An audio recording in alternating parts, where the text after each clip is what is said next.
Assalamualaikum warahmatullahi wabarakatuh. Selamat berjumpa lagi dengan serial Silsilah Nabi-Nabi di TV Peradaban.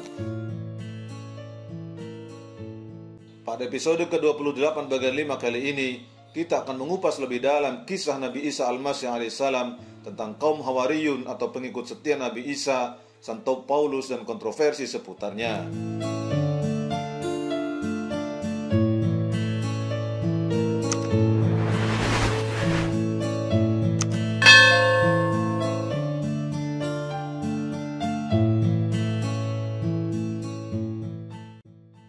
Siapakah yang disebutkan oleh Al-Quran sebagai Hawariyun itu?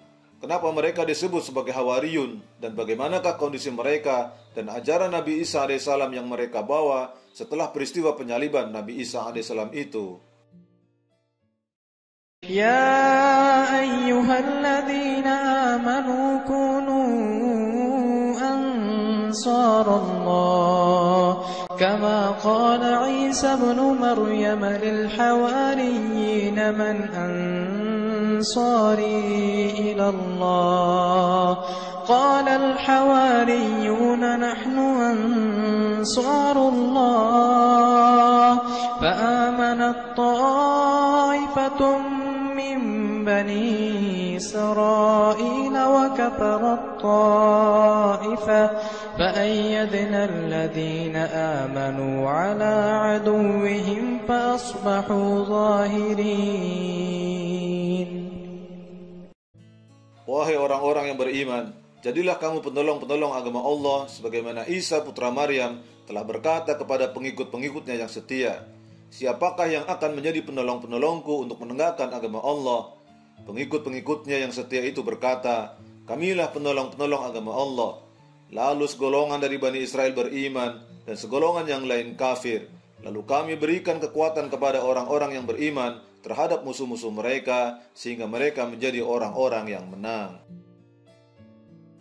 Kaum Hawariyun adalah golongan orang di antara Bani Israel yang beriman kepada Nabi Isa AS. Mereka bersedia untuk membantu, menolong, serta mengikuti segala petunjuk cahaya kebenaran yang diturunkan oleh Allah kepada Nabi Isa AS. Menurut Abu Qatadah dalam tafsir At-Tabari, Hawariyun adalah orang-orang yang pantas menjadi pengganti para nabi, sebab mereka adalah pembela sekaligus penolong bagi agama Allah. Mengutip tafsir Al-Misbah oleh Quraish Shihab, Hawariyun merupakan bentuk jamak dari kata Hawari yang berarti putih bersih. Berdasarkan riwayat yang ada, dinamakan demikian karena pakaian yang mereka kenakan berwarna putih dan salah satu dari mereka ada yang matanya berwarna putih. Dalam kitab Al-Mizan fi Tafsiril Quran karya Sayyid Muhammad Hussein, kata Hawariyun dalam bahasa Arab berasal dari kata hur yang berarti sangat putih. Pendapat ulama lain mengatakan bahwa Al-Hawariyun berasal dari bahasa Habasyah atau Ethiopia, yaitu Hawariya yang berarti sahabat yang sangat tulus dan setia. Definisi ini diabadikan dalam Al-Quran, salah satunya dalam surat Ali Imran ayat 52. Maka ketika Isa merasakan keingkaran mereka, Bani Israel, dia berkata, siapakah yang akan menjadi penolong untuk menegakkan agama Allah? Para Hawariyun atau sahabat setianya menjawab, kamilah penolong agama Allah. Kami beriman kepada Allah dan saksikanlah bahwa kami adalah orang-orang Muslim.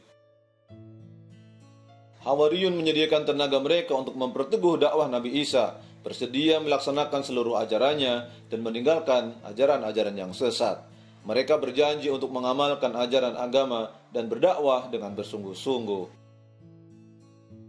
Usai menyatakan keimanannya, kaum Hawariyun lantas memanjatkan doa kepada Allah Subhanahu wa taala agar dimasukkan ke dalam golongan orang-orang yang mengimani ajaran Allah.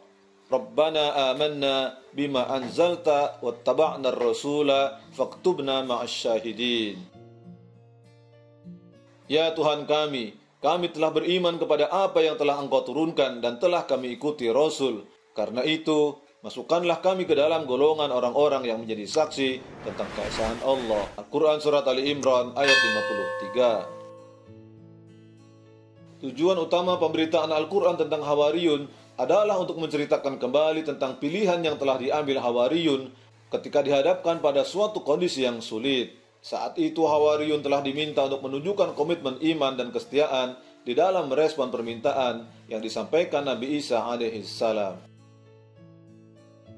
Jawaban Hawariyun sebagaimana yang termaktub dalam Al-Quran di surah Ali Imran ayat 52 di atas membuktikan bahwa redaksi Al-Quran membantah tuduhan dalam kitab-kitab Injil yang menyatakan bahwa murid-murid Yesus atau Isa alaihissalam telah kabur di saat Yesus membutuhkan bantuan mereka.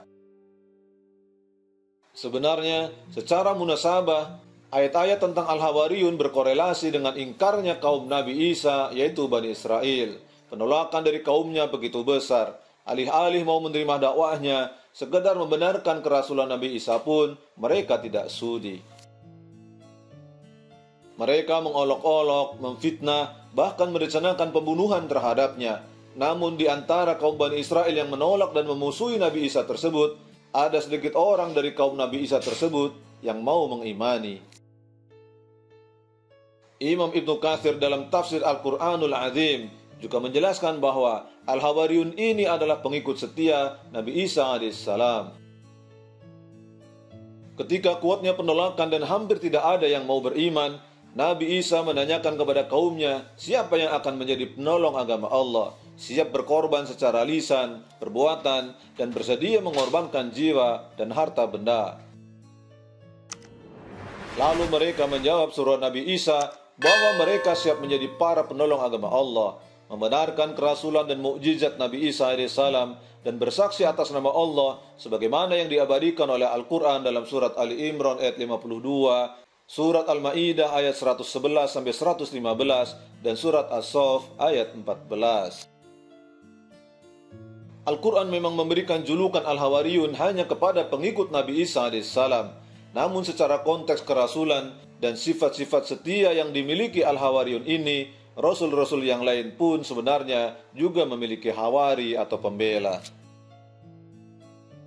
Hal seperti ini yang disabdakan Rasulullah SAW, "Likulli nabiyyin hawariyun wa hawari az-Zubair." Setiap nabi itu punya hawari atau pembela, dan hawariku adalah Zubair. Muttafaqun alaih. Dalam hadis tersebut, Rasulullah juga menyebutkan bahwa beliau juga mempunyai hawari, dan hawari beliau adalah Zubair. Dalam hadis riwayat Bukhari, Zubair yang dimaksud di sini adalah Zubair bin Awam, suami dari Asma dan menantu Abu Bakar As-Siddiq. Sama seperti Abu Bakar, Zubair pun juga seorang pebisnis sukses dan sangat kaya raya. Masih menurut hadis riwayat Bukhari, bahwa kekayaan Zubair mencapai 50.200.000 dirham, dan semua kekayaan yang dimilikinya tersebut ia gunakan untuk berkorban membela Rasulullah Sallallahu Alaihi Wasallam. Lantas, siapakah saja sahabat dan pengikut setia Nabi Isa alaihissalam yang kemudian dikenal dalam Al-Quran sebagai Hawariyun itu? Al-Quran tidak memberikan keterangan terperinci mengenai pengikut Nabi Isa mana saja yang masuk golongan Hawariyun, dan para mufasir biasanya sepakat dengan nama-nama yang disebutkan dalam Alkitab. Imam Qurtubi dalam tafsir Al-Qurtubi serta Imam Ibnu Katsir dalam kitab Qasasul Anbiya menjelaskan bahwa Nabi Isa alaihissalam mempunyai 12 orang sahabat. Masyarakat Kristen juga meyakini bahwa Nabi Isa atau Yesus memiliki 12 murid setia yang siap membelanya. Dalam Injil Matius pasal 10 ayat 1-4 dijelaskan bahwa Nabi Isa memiliki 12 murid-murid utama yang kemudian disebut 12 Rasul, yaitu Simon Kefas atau Petrus, Andreas, Yakobus bin Zebedeus, Yohanes bin Zebedeus, Filipus, Bartolomeus, Thomas, Matius, Yakobus bin Alfeus, Yudas Tadeus, Simon orang Zelot, dan Judas Iskariot. Pertama, Simon Kefas dalam bahasa Arab sering disebut Sam'un al-Khaifa bin Yunus atau disebut juga Petrus, adalah nelayan Baitu Saida yang berdomisili di negeri Al-Jaliliyah atau Galilea. Ia adalah saudara dari Andreas yang juga menjadi murid Nabi Isa alaihi salam. Simon atau Santo Petrus meninggal di Bukit Vatikan, Vatikan City pada tahun 64 Masehi dan dimakamkan di Basilika Santo Petrus, Vatikan. Nabi Isa alaihissalam menjulukinya dengan sebutan Kefas atau Al-Khaifa yang berarti batu. Simon atau Santo Petrus memiliki murid bernama Markus, yaitu tokoh yang berkontribusi dalam melakukan perawian seluruh kehidupan Nabi Isa alaihissalam. Perawian ini selanjutnya diakui kaum gereja dan ditetapkan sebagai Injil Markus. Kedua, Andreas atau Andaria bin Yunus adalah saudara kandung Simon Kefas atau Petrus. Namanya disebutkan 13 kali di dalam bagian Perjanjian Baru Alkitab Kristen. Dalam agama Katolik, namanya masuk ke dalam orang kudus. Santo Andreas meninggal di Patras, Yunani pada tahun 60 Masehi. Ketiga, Yakobus bin Zebedeus adalah nelayan Betusaida yang diambil sumpah setia sebagai hawari oleh Nabi Isa alaihissalam bersama saudaranya, yaitu Yohanes bin Zebedeus di pesisir Danau Genesra. Walaupun tidak tertulis dalam Kisah Para Rasul dan tidak tertulis dalam tulisan gereja kuno, banyak yang mempercayai Yakobus bin Zebedeus berangkat menuju Hispania dan menyebarkan ajaran Yesus di sana. Yakobus meninggal karena dipenggal pada tahun 44 Masehi di Yudea. Keempat, Yohanes bin Zebedeus adalah nelayan Betusaida yang kemudian menjadi hawari paling masyhur karena beberapa karyanya. Di antaranya yaitu perawian kehidupan Nabi Isa alaihissalam yang selanjutnya diakui kaum gereja dan ditetapkan sebagai Injil Yohanes. Bagi sebagian orang Kristen, Yohanes membawa Bunda Maria ke Efesus setelah peristiwa penyaliban Yesus. Santo Yohanes meninggal pada tahun 101 Masehi di Efesus, Turki dengan disalib oleh Kaisar Romawi dan dimakamkan di Basilika Saint John, Turki. Kelima, Filipus adalah penduduk biasa yang menetap di negeri Al-Jalili atau Galilea. Tradisi Kristiani kemudian menggambarkan Filipus sebagai seorang rasul yang berdakwah di Yunani, Syria, dan Frigia. Santo Filipus meninggal pada tahun 80 Masehi di kota Hierapolis, Turki. Keenam, Yakobus bin Alfeus adalah hawari yang berasal dari keluarga pembesar Bani Israel yang cukup dihormati. Ia terkenal karena komitmennya menyeru Bani Israel agar mereka memakan makanan yang halal dan baik. Tidak diketahui tahun kematiannya dan tempat kematiannya masih diperdebatkan antara di Mesir atau Yerusalem. Ketujuh, Bartolomeus. Dalam Injil Yohanes ayat 2, namanya disebut sebagai Nathanael. Ia berasal dari kota Kana di provinsi Galilea, Israel Utara. Namanya selalu disebutkan bersamaan dengan nama Santo Yakobus bin Alfeus. Ahli sejarah menyebutkan bahwa Santo Bartolomeus meninggal di Albonopolis, Armenia setelah sebelumnya dikuliti hidup-hidup, kemudian disalib oleh prajurit Astyages karena berhasil menjadikan Polymus, Raja Armenia, menjadi pemeluk Kristen. Catatan para ahli sejarah kekristenan menuliskan bahwa Bartolomeus atau Nathanael adalah murid Nabi Isa yang menyebarkan ajaran Nabi Isa ke wilayah Ethiopia, Mesopotamia, Partia, dan Likonia. Sebagian yang lain menyebutkan bahwa Bartolomeus juga menyebarkan ajaran Nabi Isa alaihissalam ke India. Kedelapan, Thomas atau nama lainnya adalah Didimus yang berarti orang kembar. Menurut tradisi gereja, Thomas melakukan penyebaran Injil ke wilayah timur, daerah Persia dan India di luar perbatasan Kekaisaran Romawi. Santo Thomas meninggal pada tahun 72 Masehi di Mylapore, India. Kesembilan, Matius adalah pemungut pajak yang melakukan perawian atas kehidupan Nabi Isa alaihissalam. Perawiannya diakui kaum gereja dan dikenal sebagai Injil Matius. Ia bersama Yosef atau Yusuf ibnu Nabbas termasuk ke dalam kelompok para penulis wahyu. Dalam tradisi kekristenan, diyakini bahwa Matius bersama Andreas adalah dua murid Nabi Isa alaihissalam yang pergi ke Ethiopia untuk mengabarkan pesan dari Allah. Tidak diketahui tahun kematiannya dan makamnya diyakini berada di Ethiopia. 10. Yudas bin Yakobus, dikenal dengan nama lainnya Tadeus atau Yudas Tadeus. Ada yang menyamakan dengan Yudas saudara Yesus, tetapi jelas berbeda dengan Yudas Iskariot, mantan ke-12 rasul yang mengkhianati Yesus, karena ada catatan mengenai Yudas yang bukan Iskariot. Tahun kematiannya tidak disebutkan secara jelas. Sejarah hanya menuliskan wafatnya pada abad pertama Masehi di Persia. Ke-11, Simon orang Zelot. Ia disebut juga sebagai Simon Kananaios atau Simon orang Kanan untuk membedakan dengan Simon Kefas atau Petrus. Dikenal sebagai pejuang militan Bani Israel yang menentang pendudukan bangsa Romawi dan kezaliman penguasa Israel atau Yahudi atas kaum Bani Israel secara keseluruhan. Ahli sejarah kekristenan menyebutkan tahun kematiannya pada tahun 107 Masehi dengan menyebutkan beberapa kemungkinan tempat kematiannya, yaitu kemungkinan di Pella, Armenia, atau Suanir, Persia, atau Edessa. Ke-12, Yudas Iskariot. Di kalangan orang Kristen, dia dianggap sebagai pengkhianat karena telah menyerahkan Yesus Kristus kepada imam-imam kepala Yahudi dengan harga 30 keping perak. Injil Matius pasal 27 ayat 5 mencatat bahwa Yudas melemparkan uang perak yang diterimanya ke dalam bait suci, lalu pergi bunuh diri dengan cara gantung diri, dan kemudian oleh imam-imam uang tersebut dibelikan sebidang tanah yang disebut tanah tukang periuk sebagai tempat pekuburan orang asing. Sedangkan dalam tradisi Islam, Yudas Iskariot adalah orang yang diserupakan wajahnya mirip dengan Nabi Isa alaihissalam. Sehingga saat imam-imam Yahudi dan tentara Romawi datang untuk menangkap Yesus, Yudaslah yang ditangkap dan kemudian disalib di bukit Golgota. Wallahu a'lam. Di luar 12 nama yang masyhur tersebut, penulis sejarah kekristenan juga mencatat nama lain yang diyakini juga banyak merawikan kisah dan ajaran Nabi Isa alaihissalam, yaitu Yosef atau Yusuf bin Nabas. Dalam tradisi Kristen, namanya dikenal sebagai Yusuf Barsabas atau Barnabas, atau dikenal juga sebagai Yustus. Kitab Kisah Para Rasul mencatat bahwa ia adalah satu dari 2 orang, satu yang lain adalah Matias, yang dicalonkan untuk menggantikan Yudas Iskariot yang mati bunuh diri, untuk melengkapi jumlah 12 rasul. Lalu mereka membuang undi bagi kedua orang itu, dan yang kena undi adalah Matias, dan dengan demikian ia ditambahkan kepada bilangan ke-11 rasul itu.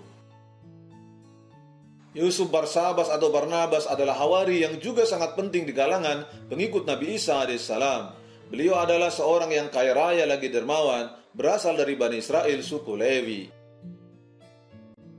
Yusuf bin Nabas termasuk hawari pencatat wahyu bersama Matius. Ia awalnya berdakwah bersama Paulus ke negeri Siprus, Asia Kecil atau Anatolia, Yunani, Romawi, Tarsis, dan negeri-negeri Arab serta Afrika. Dalam perkembangan dakwahnya bersama Paulus, Ibnu Nabas menemukan kejanggalan dari setiap dakwah Paulus yang dianggapnya mulai bertentangan dengan ajaran Nabi Isa alaihissalam. Akhirnya ia memisahkan diri dari komunitas Kristen yang dibangun Paulus dan memutuskan kembali bersama pembantunya yang bernama Yahya ke Siprus. Yusuf Ibnu Nabas juga merawi kehidupan Nabi Isa alaihissalam yang selanjutnya dikenal dengan Injil Barnabas. Namun oleh kalangan gereja selanjutnya tidak diakui oleh karena subjektivitas Paulus terhadapnya. Wallahu a'lam. Penggunaan istilah Rasul atau utusan dalam hal ini bermakna bahwa mereka adalah sosok yang diutus Nabi Isa alaihissalam untuk menyebarkan ajarannya, dan bukanlah makna Rasul sebagaimana dalam hasanah Islam yang bermakna Nabi atau utusan Allah. Al-Quran dalam surat Ali Imran ayat 52 menyebutkan bahwa Hawariyun menyatakan diri mereka sebagai penolong agama Allah, beriman sepenuhnya kepada Allah dan apa yang diwahyukan kepada Nabi Isa, dan beribadah serta berserah diri hanya kepada Allah semata. Dikisahkan pula bahwa mereka meminta Isa untuk menurunkan hidangan dari langit untuk menguatkan iman mereka. Sebagian penafsir juga berpendapat bahwa 3 orang yang diutus pada suatu kaum yang dikisahkan dalam surat Yasin adalah murid-murid Nabi Isa. Salah satu istilah yang digunakan untuk merujuk kepada pengikut awal Nabi Isa adalah Yudeo-Kristen atau Kristen Ibrani. Para pengikut awal Nabi Isa menyebut diri mereka sendiri dengan Sang Jalan, mungkin mengacu pada ayat dalam Tanakh, "Persiapkanlah di padang gurun jalan untuk Tuhan." Istilah Kristen yang secara harfiah bermakna pengikut Kristus pertama kali digunakan dari masyarakat non-Yahudi kepada pengikut Nabi Isa alaihissalam di Antiokhia, sebuah kota tua yang terletak di sisi timur sungai Orontes, terletak di tempat kota modern Antakya, Turki yang sekarang. Kota ini merupakan pusat agama Kristen pada abad-abad pertama Masehi dan disebut dalam Perjanjian Baru di Alkitab Kristen. Di kota inilah murid-murid Yesus untuk pertama kalinya disebut dengan istilah Kristen, yang artinya Kristus kecil atau golongan Kristus, menurut catatan kitab Kisah Para Rasul pasal 11. Awalnya pengikut Nabi Isa seperti sekte atau gerakan keagamaan dalam tubuh Yahudi sebagaimana Farisi, Saduki, Eseni, dan Zelot, sebagaimana disebutkan oleh Lawrence H. Schiffman dalam bukunya How Jewish Christians Become Christians. Komunitas ini awalnya terdiri dari bangsa Yahudi yang meyakini Isa sebagai Mesias. Mereka tetap menjalankan syariat Taurat dan tradisi Yahudi seperti menyucikan hari Sabat, khitan, menjaga makanan kosher, dan kehadiran di sinagoga. Sepeninggal Nabi Isa alaihissalam, pengikutnya menyebarkan ajarannya di kalangan bangsa Yahudi diaspora yang tersebar di luar Palestina. Dakwah mereka juga menarik perhatian kalangan Goy atau bangsa non-Yahudi yang dalam bahasa Ibrani jamaknya adalah Goyim, dan mereka akhirnya juga menjadi target dakwah. Hal tersebut sebagaimana dituliskan oleh Paula Fredrickson dalam bukunya When Christians Were Jews, The First Generation, terbitan Yale University Press London pada tahun 2018. Kelompok Yudeo-Kristen tradisional, yaitu pengikut Nabi Isa dari kalangan Farisi, bersikukuh bahwa kelompok Goyim juga harus dikhitan dan menjalankan syariat Taurat lantaran dalam tradisi Yahudi, khitan menjadi tanda bukti seseorang tergabung ke dalam agama Ibrahim. Namun khitan dipandang sebagai hal menjijikan dalam tradisi Yunani dan Romawi yang sedang mendominasi kawasan timur Laut Tengah. Demikian dituliskan Jacob Neusner dalam Approach to Ancient Judaism New Series, Religious and Theological Studies, terbitan Scholar Press pada tahun 1993. Sementara, Ralph Bishop dalam tulisannya di Metaphor in Religion Transformation, Circumcision of the Heart, Paul of Tarsus, terbitan Oxford University Press pada tahun 2017 menjelaskan bahwa Paulus yang menyebut dirinya sebagai Rasul bagi bangsa-bangsa non-Yahudi, yaitu bangsa Romawi kuno, menentang penerapan tradisi Yahudi secara ketat kepada pengikut Nabi Isa dari kalangan Goyim, termasuk kewajiban khitan. Permasalahan ini dibawa ke dalam Konsili Yerusalem, sebuah pertemuan di Yerusalem antara utusan jemaat Antiokhia dan para penatua di Yerusalem sekitar tahun 50 Masehi, yang dicatat pada kitab Kisah Para Rasul pasal 15. Dalam pertemuan ini diputuskan bahwa pengikut Isa dari kalangan Goyim dibebaskan dari kewajiban menjalankan sebagian besar syariat Taurat. Meski disebutkan bahwa hasil konsili berasal dari kesepakatan, kalangan Judeo-Kristen tetap menentang keras. Pelonggaran ini menjadikan ajaran Isa tersebar lebih jauh di luar kalangan bangsa Yahudi Bani Israel. Keith Akers dalam The Lost Religion of Jesus, Simple Living and Non-Violence in Early Christianity, terbitan Lenten Books, tahun 2000 menuliskan bahwa saat pengikut Isa semakin berkembang di kalangan Goyim, tradisi mereka berkembang dan semakin terpisah dengan akar Yahudi mereka. Para sejarawan sendiri masih memperdebatkan waktu yang pasti kapan saat Kristen benar-benar menjadi agama baru dan terpisah dari Yahudi. Sejarawan Amerika C.G.D. Cohen menyatakan bahwa terpisahnya Kristen dari Yahudi adalah sebuah proses, bukan peristiwa. Kristen awal tidak lagi menjadi sekte Yahudi saat mereka tidak lagi menjalankan tradisi Yahudi seperti khitan. Cohen juga menuliskan, perpisahan ini tidak hanya terjadi antara Kristen dengan Yahudi, tetapi juga antara Kristen Goyim, juga disebut Kristen Paulus dengan Judeo-Kristen. Saat Baitul Maqdis atau Bait Suci kembali dihancurkan oleh pasukan Jenderal Titus dari Romawi pada tahun 70 Masehi akibat perang Yahudi Romawi pertama, menjadi pengalaman traumatis bagi bangsa Yahudi. Sekte Saduki, Eseni, dan Zelot lenyap setelahnya, tetapi Kristen awal dan Farisi tetap bertahan. Encyclopedia Britannica dalam bab Rabbinic Judaism menjelaskan bahwa kaum Farisi kemudian bertransformasi menjadi Yahudi Rabbinik, bentuk Yahudi yang paling umum sejak abad ke-6. Faktor yang berperan besar terhadap perpecahan di antara kedua kelompok tersebut, yaitu antara Yudeo-Kristen dan Yahudi Rabinik, adalah tafsiran keagamaan mereka terhadap kehancuran Baitul Maqdis pada tahun 70 Masehi. Yahudi Rabinik memandang peristiwa tersebut sebagai hukuman karena mengabaikan Taurat. Kristen awal memandangnya sebagai hukuman bagi bangsa Yahudi karena menolak Isa, menjadikan mereka mengklaim diri sebagai Israel sejati yang baru. Pada abad pertama dan kedua, umat Kristen semakin berkembang pesat. Bila jamaah Yudeo-Kristen terpusat di Yerusalem pada abad pertama, Kristen Goy semakin terdesentralisasi pada abad kedua. Kristen terbagi dalam berbagai kelompok, masing-masingnya memiliki penafsiran agama dan pandangan terkait Isa yang berbeda-beda satu sama lain.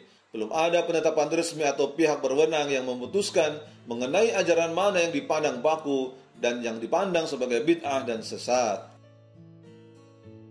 Telah diadakan pertemuan para pemuka umat Kristen di Konsili Nisea I pada tahun 325 Masehi untuk membahas berbagai perdebatan keagamaan.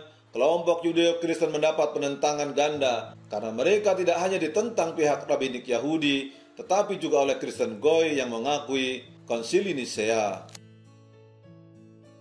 Kristen Goy menjadi bentuk baru ajaran Kristen dan mengambil alih rumah ibadah umat Yudeo-Kristen yang telah dipandang sebagai kelompok bid'ah. Kontroversi Santo Paulus. Dalam sebuah artikel berjudul People Who Have Understood Paul is Antichrist Teachings Oneness Through Faith pada www.wisanda.com disebutkan bahwa beberapa pihak dari kalangan internal Kristen sendiri menyatakan bahwa Paulus telah menyimpangkan ajaran asli Isa atau klaim bahwa Kristen sebagian besar adalah ciptaannya. Dakwaan pertama termasuk pendapat dari komentator Kristen sekuler seperti filsuf Friedrich Nietzsche dan Bertrand Russell. Kritik Nietzsche didasarkan pada keberatan moralnya terhadap pemikiran Paulus. Kaum anarki Kristen seperti Leo Tolstoy dan Ammon Hennessy percaya bahwa Paulus menyimpangkan ajaran Nabi Isa. Leo Tolstoy dalam Church and State, the deviation begins from the times of the apostles and especially from that and career after mastership Paul, mengklaim bahwa Paulus berperan dalam penyimpangan gereja dari pengajaran dan praktik Nabi Isa alaihissalam. Sementara Ammon Hennessy dalam The Book of Ammon Hennessy, Paul and the Church percaya bahwa Paulus merusak pesan Kristus. Sedangkan dalam The Writings of Thomas Jefferson, being of autobiography, correspondence, report, message, addresses, and other writings official and private, oleh editor H.A. Washington yang diterbitkan pada tahun 1854 menuliskan bahwa Thomas Jefferson, Presiden Amerika Serikat ketiga dan seorang penganut deisme, menuliskan bahwa Paulus adalah orang pertama yang merusak doktrin Nabi Isa alaihissalam. Umat Kristen sendiri tidak sepakat sejauh mana perselisihan antara Paulus dan jamaah Yerusalem. Kristen arus utama seperti Katolik Roma, Ortodoks Timur, Ortodoks Oriental, dan Protestan konservatif berpendapat bahwa tulisan-tulisan Paulus adalah penafsiran yang sah dari Injil. Pernyataan bahwa Paulus yang menciptakan kekristenan diperdebatkan oleh banyak penulis Kristen, sebagaimana misalnya dituliskan David Wenham dalam Paul, Follower of Jesus or Founder of Christianity. Menurut Christopher Rowland, Kristen Paulus adalah pengembangan pemikiran tentang Isa dalam konteks dakwah kepada kalangan non-Yahudi. Rowland berpendapat bahwa pengaruh Paulus dalam Kristen terlalu dilebih-lebihkan. Rowland menyimpulkan bahwa Paulus tidak mengubah secara material ajaran-ajaran Nabi Isa. Wallahu a'lam bishawab.